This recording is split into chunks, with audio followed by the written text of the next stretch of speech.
When it comes to Star Wars, there has been this massive debate over the course of the past 2 years. Is Disney Star Wars an absolute disaster, or is it just suffering from one bad movie and it's going to rectify and change course and come back into the fold and make fans happy again? And the truth of the matter is, none of us have any idea about whether or not that's going to be going on. But what we do know is how Bob Iger has been addressing it. And he's addressing it in probably the most CEO-esque way that I can think of. Because he says here in a new interview, he admits they released too many Star Wars films over a short period of time. Less is more, said Iger. So he says here that I have said publicly that I think we released too many Star Wars films over a short period of time. I have not said that they were disappointing in any way. I have not said that I disappointed in their performance. I just think that there's something so special about a Star Wars film, and less is more. And let's be realistic here. That's CEO talk for like, we released a movie based upon the schedules. 3 out of the 4 did really well. We clearly made a mistake with the release of the 4th movie. And when we released the 4th movie, based upon how things went with the 3rd movie. And so now we've just changed everything. And that to me shows you that it's reactionary, that they were completely gobsmacked. They were blindsided. They were dumbfounded. They were befuddled. They were confused over what happened with Solo, because they probably thought that Star Wars is an unbreakable, unshakable brand, and that people would flock to this movie, flock to these films, this franchise until the end of time. Because when it comes to a non-episode film, they flocked to Rogue One. They loved Rogue One. It did really well, but Solo happened to crash, and it crashed in a spectacular way. It really did. Even though I love the movie, and a lot of people have gone on to see it on Netflix, and more will watch it on Disney Plus, and they will sit there and go, the movie's maybe not as bad as I was told it was, or maybe it's not as bad as I thought it might be. And they might become fans of it, so much so that there is that rumor that we are going to be getting more Solo on Disney Plus, which, as I said, I think a long time ago, that to me is the better aspect. When you look at Iger and his comments here, he's doing the damage control as the CEO, where he's saying like, this is where we made a mistake. The movies were good. We just released them too many too soon. And I don't think he's referring to anything other than The Last Jedi and Solo based upon the 6 months in between the releases.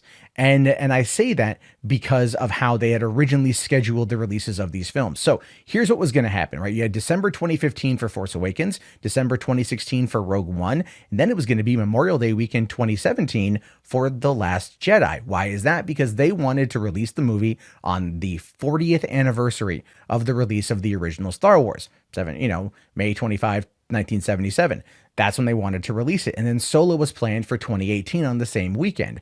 Well, they delayed The Last Jedi by 6 months so Rian Johnson could sit there, go back and work on the script, which still don't quite know how bad the first draft was if this is what we got. But they still had Solo on track for Memorial Day weekend. And they probably thought that Solo would be the movie to revive Memorial Day weekend because it had been faltering since 2013. Nothing did well in that 5-day weekend or 4-day weekend. Nothing was really doing well for a couple years there. Now, Aladdin came out this year, which I thought was going to crash and burn on Memorial Day weekend, and it went on to gross over $1 billion. It did well. It did better overall than I thought it would. And maybe that kind of broke the Memorial Day weekend curse. Perhaps that is the weekend to release those kind of movies, but not Star Wars. Star Wars has gone from a summer franchise or a May franchise to a December franchise. And that ultimately is what's going to work out better for it. People seem to like it in the winter. The Mandalorian drops here in a couple days, in a week from tomorrow. And that will be in the winter. Star Wars Rise of Skywalker in the winter. February for Clone Wars Season 7 in the winter. At the end of winter, but winter nonetheless. And we're getting to a point now where this particular side of the year is probably the best time to release Star Wars content. And I think that's what he's referring to. Now, people will take it as we had some disappointing times and we released 4 movies in 3.5 years, and perhaps we shouldn't have done that. But it's been 1.5 years since the last movie. And I'm wondering if that is enough time in order to get the audience excited again. Now, I don't know. There's enough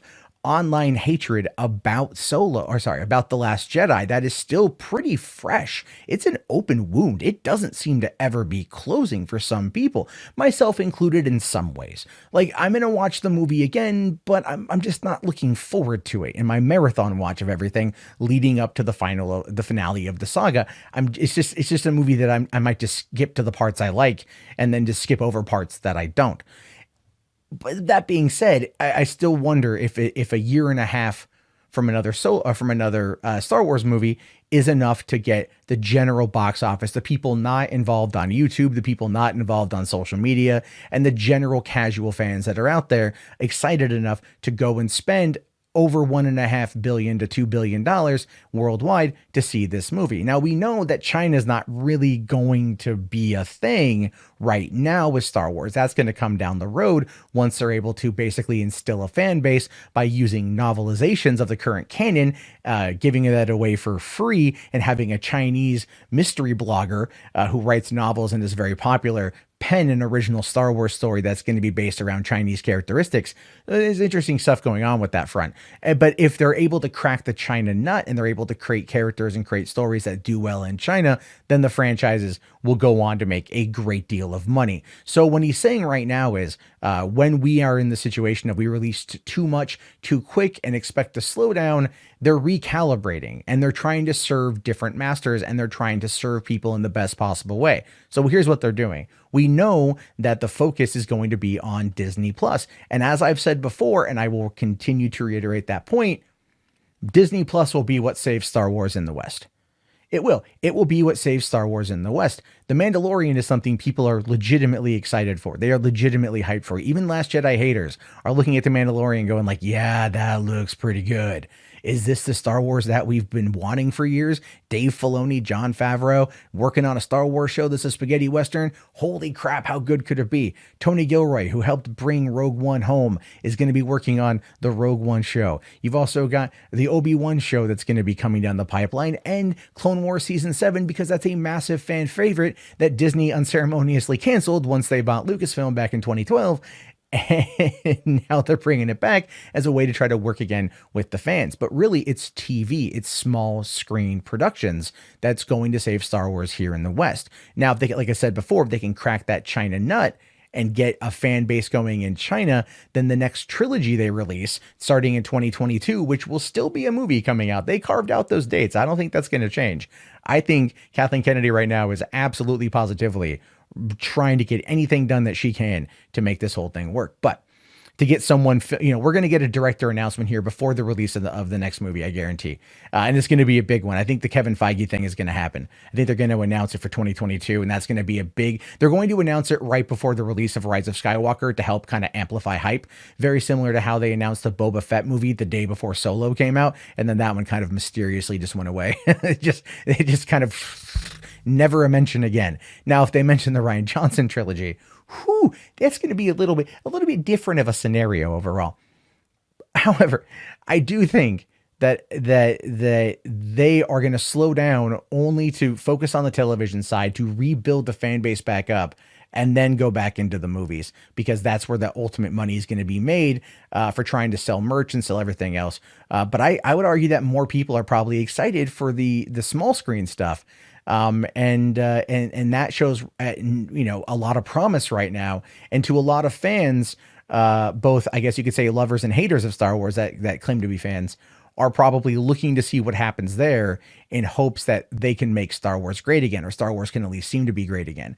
But you will have your stalwarts, your holdouts that are going to be, slamming the desk and cursing the heavens, because no matter what Lucasfilm does under Disney when it regards to Star Wars is going to be any good. And I don't listen to those people anymore because they don't really add anything to the conversation. It's just Disney bad. Man, we've heard that before. What else you got? Disney bad. Well, yeah, we've heard that before. Like, what else you got? You got anything going? It woke garbage. Yeah, but you've said that before. Do you have anything else? Like, we're all over here enjoying Mandalorian. What are you doing? What are you doing? Stop it.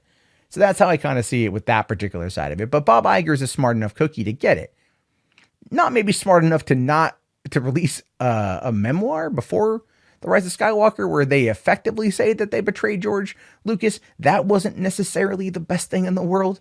But I think when it comes to business, he gets it. And this is what he's working on doing. And it's entirely possible that the rumors about Kathy Kennedy, more or less being sidelined right now, and everything goes through Iger, it feels like it's more true rather than not, which is probably why he's saying that he's not disappointed by anything, but they're going to slow down in order just to, go back to that old adage of less is more, which, let's be realistic here. If the movies were good, nobody would want less. Everybody would want more. If the TV shows are good, which they look like they could be potentially pretty good, a lot of people are going to like them and a lot of people are going to flock to them. Anyway, your thoughts, your opinions, let me know down in the comments below. If you made it this far, do me a solid and type in Iger in the chat so I know you made it. And like the video if you wanted to. Subscribe if you're new. Click on that bell. Or unsubscribe, as many of you have been doing because you don't like my opinions. And that's cool too. And I'll talk to you all later. Have yourself a great day and peace out. This video is supported by patrons like you. If you'd like to become a patron, please head over to patreon.com/Matt Jarbo.